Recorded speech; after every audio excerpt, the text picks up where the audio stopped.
Welcome to my maximum volume hypertrophy routine, where I will go over the training principles I've developed from over 15 years of experience in the gym. The actual routine we're doing is focused on my personal goals, just how you can use these principles to alter your training regimen to be more effective, whether you're a bodybuilder, powerlifter, or even athlete. There are 10 of these principles. One is intensity, the frequency, volume, rest time, and rep range. The training frequency and volume is substantially higher than average. It's why it's called. Why is he mentioning frequency when... To be fair, What does frequency have to do with intensity? I don't know, like he's probably just mixing words in his head. It's not like he has any idea what he's talking about. Called maximum volume hypertrophy.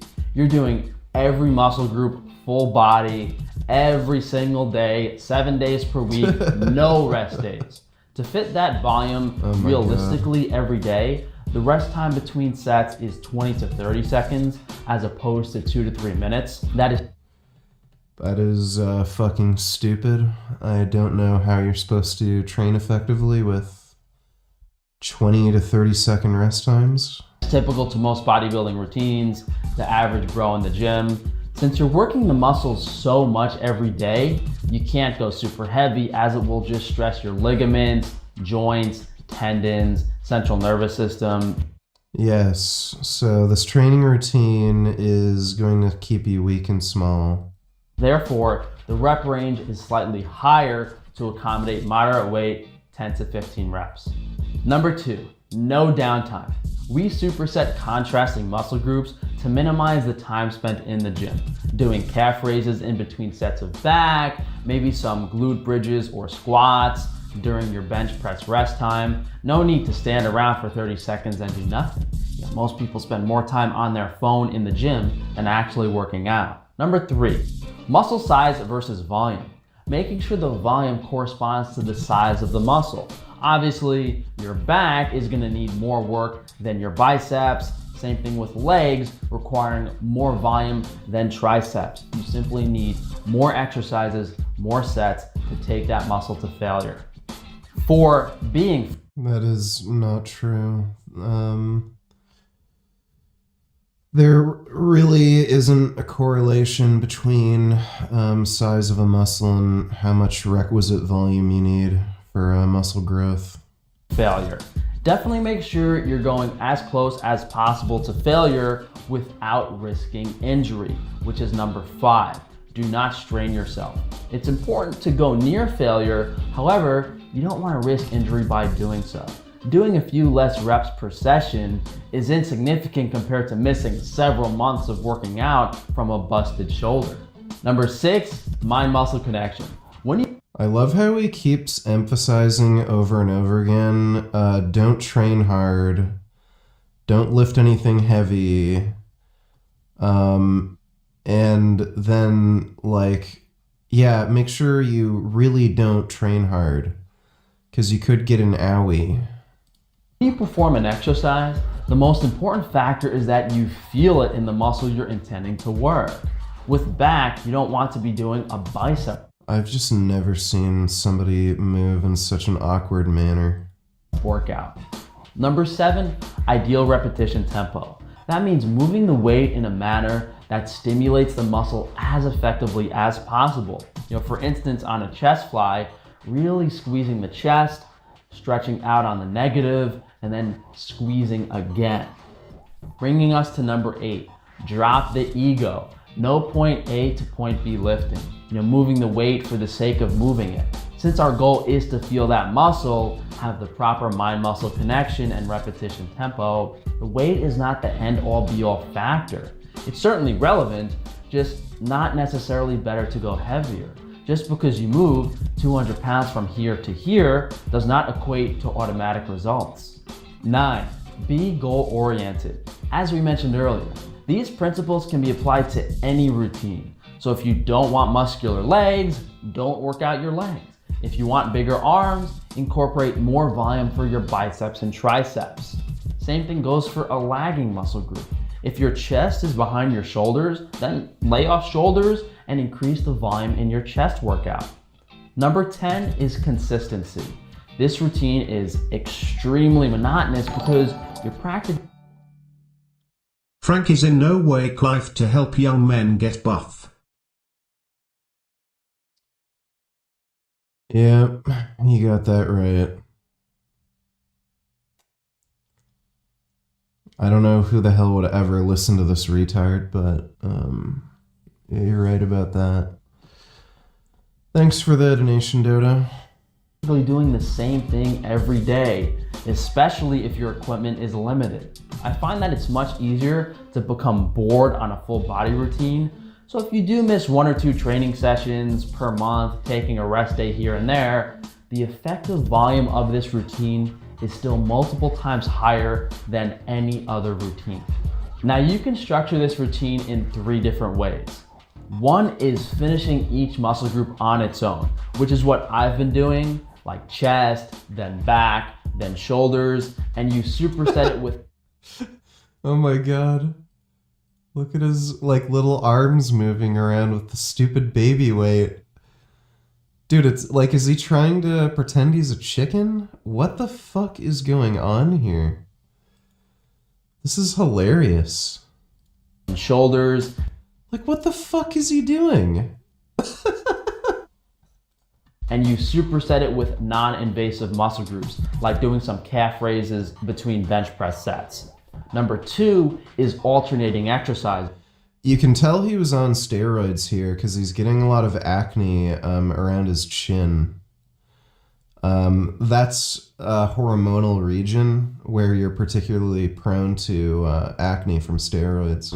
Like doing a barbell bench press for 3 or 4 sets, then dumbbell rows for 3 or 4 sets, dumbbell flies for 3 sets, and lat pull down for 3 sets. Instead of just blasting your back first, you're doing a back exercise, a chest exercise, spreading the energy evenly between muscle groups. Which brings us to number 3. If you're strapped for time, you can alternate sets and really superset and try to get through the workout. So you go straight from doing like a dumbbell press to a dumbbell fly, maybe not even putting the weights down, which can overwork certain muscle groups like the shoulders. So it's definitely not the most effective way to do this, but you'll spend 40 minutes in the gym as opposed to over an hour. That's the introduction of my training routine for you guys. If you'd like to obtain the full routine, you can do so on frank-tufano.com. You'll receive a write-up of it as well as access to the video course where I explain all aspects in depth and take you through a real-time workout. I'm sick and tired And here he is, full roid. of hearing this. I cannot emphasize how irritated I am about the term lightweight because every single... He looks really fucking weird. Dude, it's kind of strange how, like, every year just something happens to his face and there's, like, just this weird change in his appearance. So, Single meathead moron is fixated about doing their 1 rep max on bench press every Monday. Please, that's like 5-year-old childish nonsense. If you're still doing that, don't leave a comment down below on my video because your IQ is less than the cinder blocks building this wall behind me.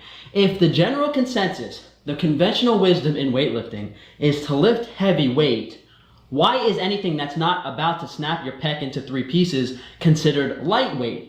It's not. It is moderate weight, and when you reduce the rest time and increase the intensity and perform the range of motion. Veni vidi vici, no, don't get Tarzan into this. He is way much buff and strong than Frank will ever be. Yes, thanks for the donation, Dodo. And properly do Yeah, Mike Chang from Six Pack Shortcuts was... exercise as you're supposed to with near perfect muscular contraction. It is more difficult than heavy weight. I said about a year ago. No, never played any Dino Crisis. Bodybuilding is not about moving the weight from point A to point B. And you guys crucified me in that video. And to be fair, Meadows and Kai Green talk about lightweight. People listen. Kai Green being the original person I learned this concept from.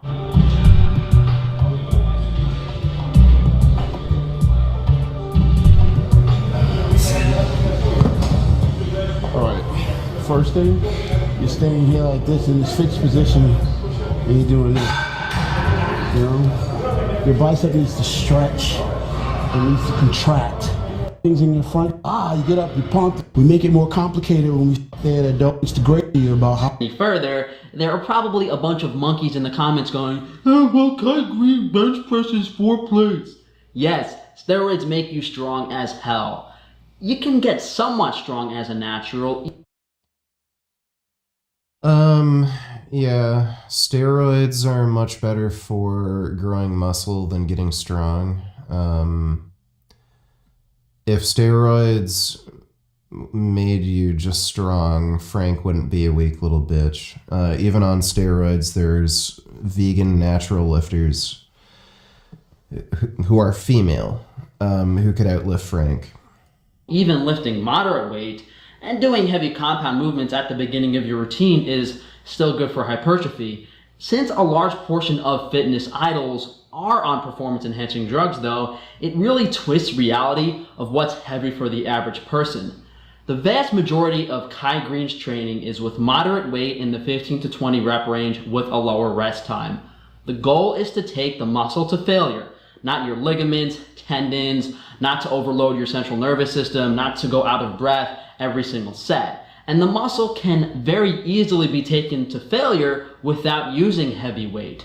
That is with bodybuilding. Bodybuilding! You powerlifting 5x5 idiots that think you're bodybuilders. Not strongman, not powerlifting, not Olympic lifting. This is about bodybuilding. You know, get muscle focused on muscular contraction. A to point B lifting. Some people might refer to it as ego lifting. I don't know why people hype up Kai Green so much. No, he's nowhere close to the best to never win it. He never had a particularly good physique. Performing a movement for the sake of moving the weight from one point to another. With various sports and specialties, as mentioned, powerlifting and strongman, that is the effective training style, especially explosive dynamic training. Do you contract your muscles in that movement? Yes, somewhat, but it's not a slow squeeze and stretch, like probably. But if you look at arm wrestlers, for instance, you know, a lot of them don't really look muscular. They just have big, strong arms, bones. Ask yourself the question, what is using momentum? Pull-ups, push-ups, with drastically... Jesus, he just rambles. You guys keep asking and asking and asking. Frank, what type of routine do you follow? Frank, what's... Oh, really? I don't know if I want to listen. What's your workout? And to your possible surprise, it's a full body routine. And to me, it makes sense. It's the most obvious one. The goal of bodybuilding is to take the muscle to failure as frequently as possible, and a full body routine does just that every single day.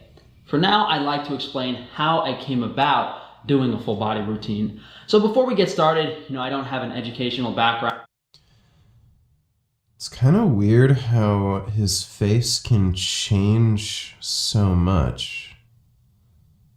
Guess he's always had a big Putting chin. some...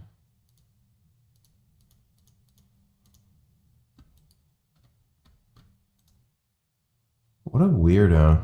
Around in sports physiology outside of my personal training certification. But I will say, in regards to bodybuilding, I think most of the experience, most of the education, all of the practical has to be obtained in the gym itself. Listen, you want to do sports medicine, work with like professional NBA team, do some type of chiropractic stuff, that's a whole different story. Bodybuilding, I don't really look at people's credentials, I look at what they look like. And I like to think my physique I've obtained through my personal experience as a 100% lifetime natural is a testament to my advice, especially in the short span of time. You don't read a book as a bodybuilder, you lift weights.